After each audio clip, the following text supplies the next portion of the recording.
Bonjour Dieu. Bonjour Guy. Dieu, pourquoi? Parce que nous sommes dans une pièce qui s'appelle Jean-Louis XIV. Voilà. Et que Jean-Louis XIV, c'est aussi et surtout Louis XIV. La religion avait une grosse place à l'époque, on va dire. Donc il y a un petit clin d'œil à la religion. Voilà. Donc tu vas peut-être nous raconter la pièce, puisque, sauf erreur de ma part, tu as quand même écrit ça. Oui, absolument. Alors, on ne vient pas prendre un cours d'histoire en venant voir Jean-Louis XIV, c'est vraiment une fiction. Il y a 2-3 vérités historiques qui sont décalées pour en faire des situations un peu abracadabrantesques. Mais on ne vient pas prendre un cours d'histoire. Mais ceux qui connaissent l'histoire verront les petites références.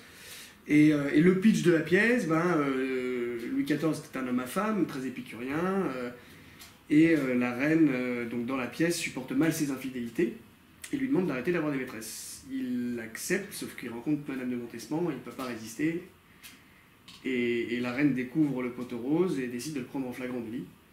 Et si elle le prend en flagrant délit, elle menace de reprendre la guerre entre l'Empire espagnol et le royaume de France, puisque la reine Marie-Thérèse était l'infante d'Espagne, et le mariage entre Louis XIV et Marie-Thérèse a eu lieu justement pour arrêter la guerre entre ces deux royaumes.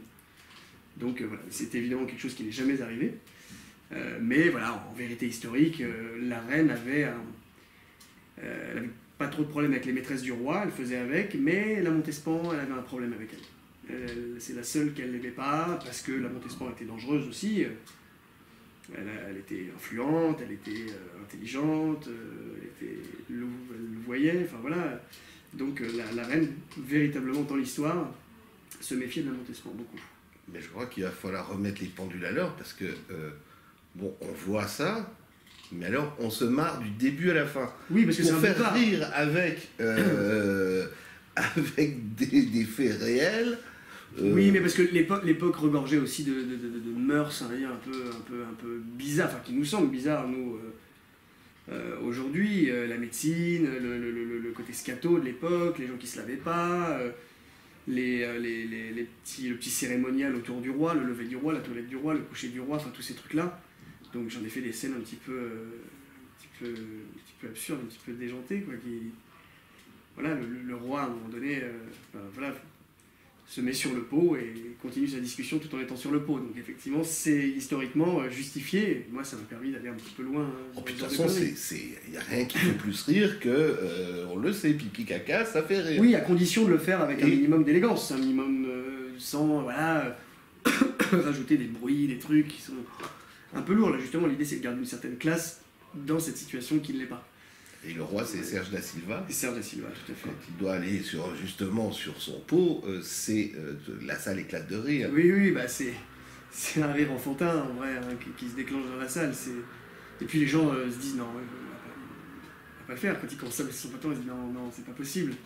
Et si, à l'époque, ça se passait comme ça, et c'était beaucoup plus, on va dire, toléré, beaucoup plus léger. Après, les repères d'hygiène, d'odeur n'étaient pas du tout les mêmes. Il y a 400 ans, c'était... Bon, je rassure tout le monde, ça n'est pas en odorama. Non, non, bien sûr que non. Non, mais ça reste évidemment très léger, fait avec le plus d'élégance possible, de façon à ce que ce soit pas lourd, parce que c'est l'humour un peu lourd, un peu gratuit, un peu machin, c'est quelque chose qui me fait pas rire, moi, donc j'essaie toujours d'aller le plus loin possible, mais en gardant un minimum de légèreté.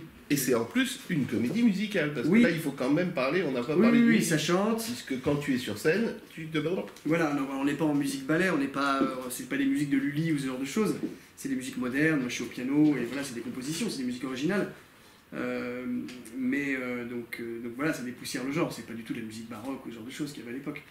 Mais comme le roi était très féru d'art en général, architecture, peinture, musique, théâtre, évidemment. Il était mécène de Racine, Corneille, Molière, enfin tous ces gens-là.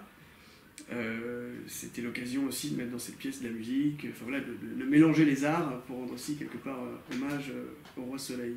Rendons hommage aussi aux comédiens. Ouais. Je te laisse y aller dans l'ordre que tu veux, puisque la plupart des comédiens ont deux, trois rôles. Oui, c'est ça. Au fur et à mesure que la pièce se joue. C'est des comédiens que je connais depuis longtemps, on a déjà beaucoup bossé ensemble. À part Serge da Silva, ils étaient tous dans la troupe à Palmade. Donc on a beaucoup joué ensemble, dans plusieurs pièces de la troupe pendant 7 ou 8 ans. Ils étaient également dans la précédente pièce, Cousin comme cochon, tous, y compris Serge da Silva. Et Constance Carlet et Benoît Moret, eux je les connais carrément depuis l'école Périmonie, donc ça fait quasiment une quinzaine d'années qu'on travaille ensemble et qu'on a joué je sais pas combien de pièces ensemble. Donc on se connaît bien, on parle le même langage, on est potes. Voilà, c'est un vrai bonheur de jouer avec ses amis tous les soirs, de se retrouver au théâtre. En famille? En famille, bah ouais, et d'aller boire des coups après, en famille, c'est une chance inestimable, vraiment. Alors, si on parle pas des comédiens, si on va en parler quand même, tu vas nous décrire tous les rôles qui arrivent, parce que bon, ça on peut le dire sans dévoiler la pièce. On va dire sur les rôles qui racontent la pièce, c'est-à-dire les rôles qui ne sont pas des multi-rôles. On garde la reine pour la fin, parce que je crois qu'elle va pas tarder à arriver. On a Serge da Silva qui fait le roi, Louis XIV. On a Constance Carlet qui fait donc Madame de Montespan, mais qui fait aussi un ange, qui fait aussi un policier de l'époque, on va dire. On a Benoît Moret qui fait plusieurs rôles, un vrai multi-rôle, donc il fait à la fois le sbire de la reine, un médecin, le marquis de Montespan, qui fait quoi d'autre, le bourreau de Versailles, enfin voilà. On a aussi Benjamin Gauthier qui joue le serviteur privilégié du roi, Ignace, qui joue également l'aubergiste qui accueille le roi dans une auberge en province, puisque le roi décide d'aller dans cette auberge pour voir en cachette Madame de Montespan sans se faire gauler par la reine. Mais évidemment, la reine a eu vent de l'info, donc elle le suit. Curieuse auberge, hein, on peut dire. Oui, une auberge débridée, voilà, une auberge moderne. Ouais. Et donc Benjamin fait donc, le tenancier de cette auberge, il fait également le roi d'Espagne, frère de la reine donc. Il fait également, qu'est-ce qu'il fait d'autre Benjamin? Un médecin. Voilà, c'est des multi-rôles, il y a plein de petits clins d'œil, de petits rôles qui arrivent, qui se changent très très vite derrière pour arriver avec une nouvelle perruque, une nouvelle veste, un nouveau chapeau, voilà. C'est pas difficile de tenir tout ça, je dirais, que ça reste bien droit, que personne ne dévie. Alors, si, il faut veiller au grain, mais après moi je suis sur scène avec eux, donc je veille au grain pour que justement ça parte pas dans tous les sens, parce que dans ce type de spectacle un peu burlesque, un peu foufou, on peut vite prendre des libertés. Non, ce qui est difficile c'est de tenir les fous rires, mais on y arrive, hein. Mais c'est vrai que certains soirs on serre un peu les fesses, quoi. Parce que... Bon, il faut rire en scène, de toute façon, ça gêne personne. Même pas le public, ça le fait... Oui, mais après, ça dépend. Si ça devient des rendez-vous, tous les soirs, on a des rires aux mêmes endroits, parce qu'on craque nerveusement, parce qu'une blague nous fait rire, et que ça revient tous les soirs, ou parce que ça arrive 4-5 fois dans le spectacle, à un moment donné, ça nuit au spectacle. Faut que ça reste de l'ordre de l'accident, il faut rire. Évidemment, si c'est un accident, c'est sympa, le public est complice, tout se passe bien, mais si d'un seul coup c'est 5 fois dans le spectacle... Oui. Ça devient un peu complaisant, ça devient un peu lourd. Donc l'idée c'est de pas tomber là-dedans.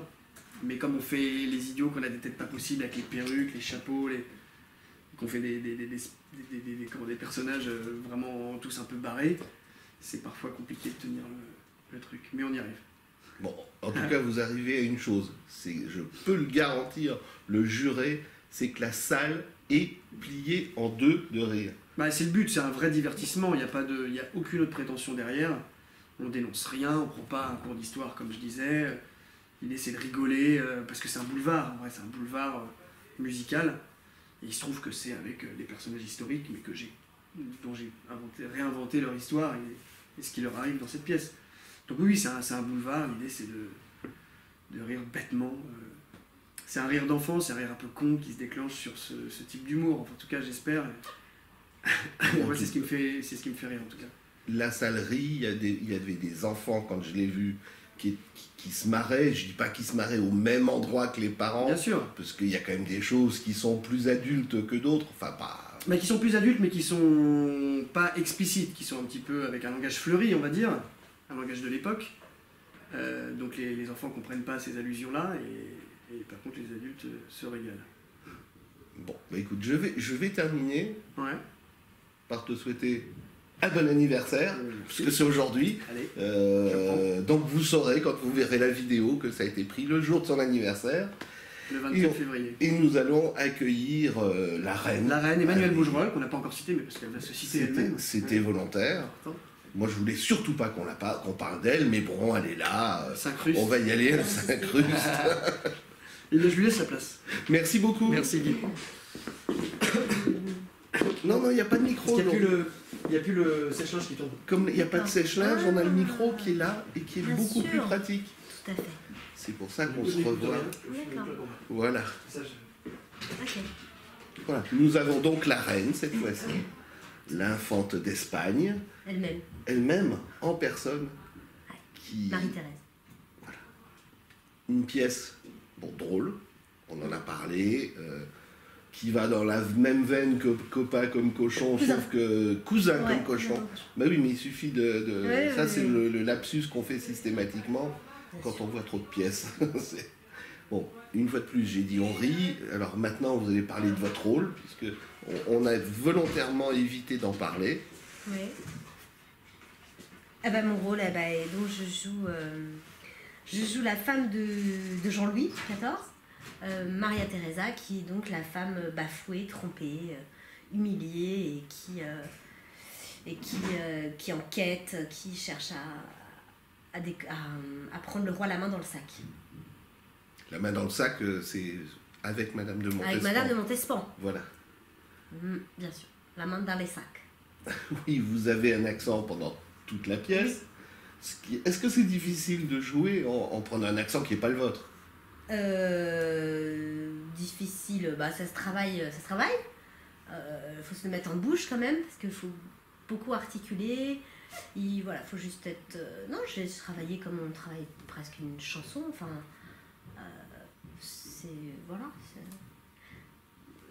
Faut vraiment mâcher les mots. Il y a un petit travail en amont sur le texte pour savoir ce qu'elle dit un yé plutôt qu'un je, quand est-ce qu'elle roule les airs, tout va.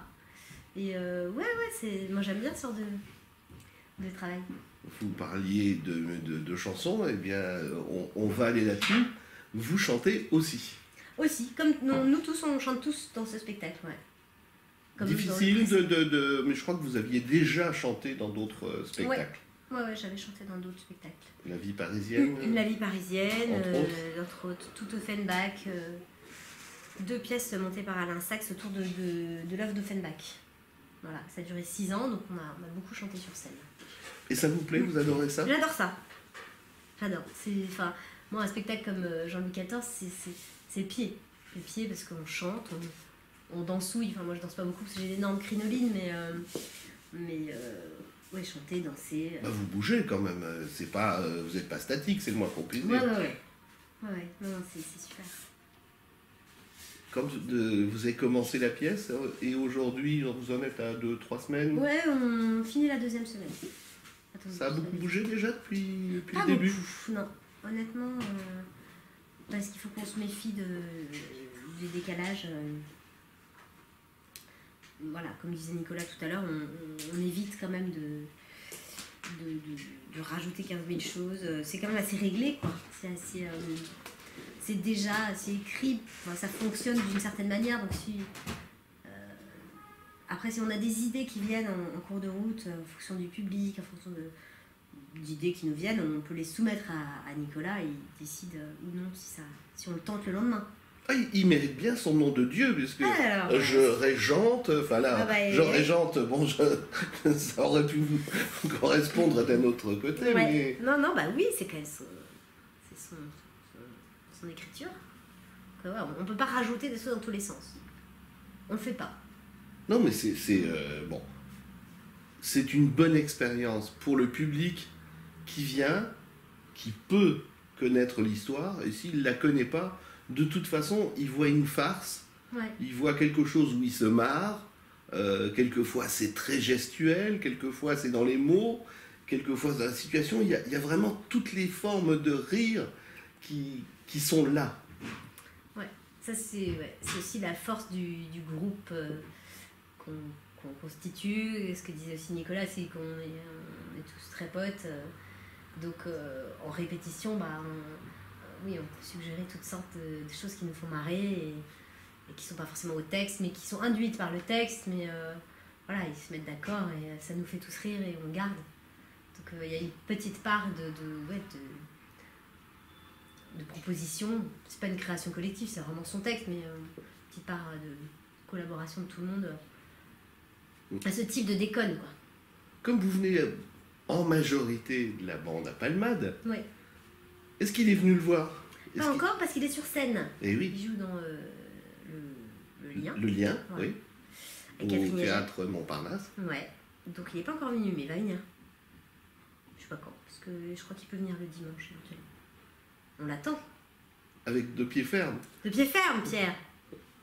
Vous avez quand même pas mal de pièces que vous avez créées ou rejouées avec la bande à Palmade. Est-ce qu'il y a une différence entre la bande à Palmade et le théâtre des Béliers parisiens, ou le Splendide, où vous étiez tous mis ensemble aussi? Bah oui, il y a une différence, puisque Nicolas, Benoît et moi, là, qui jouons dans le 14, on s'est retrouvés sur la reprise du Père Noël est une ordure. Mais c'était une reprise, en plus une reprise d'un tube national. Et là, c'est vraiment, on est vraiment, voilà, cette différence-là. C'est qu'on ne marche pas dans les pas de qui que ce soit. C'est une pure création, là. Donc c'est la différence. Après, on retrouve l'esprit... lié au fait que Pierre Palmade il sélectionnait ses acteurs selon ses critères d'humour, et que voilà, on a tous quelques points communs et on est content de les mettre ensemble. Et pourtant, quand je regarde votre carrière, vous avez commencé, on va dire, dans le plus sérieux, puisque vous aviez reçu un Molière, sauf erreur de ma part, à moins que ce soit à César. Non. Je sais plus lequel des deux. C'était, enfin, ça aurait pu. Ouais. Les comédiens, ça peut être l'un ou l'autre. C'est voilà. Ou l'un et l'autre. Ou l'un et l'autre. Voilà. Bah, il vous reste aussi à chercher pour l'Oscar. Alors là. Voilà. Là, on est bon. Je perds pas espoir. Voilà. Mais de travailler dans le sérieux et de passer vraiment dans le loufoque comme ça, c'est quelque chose qui vous a plu. Et si on vous laissait le choix, vous garderiez le loufoque ou le sérieux?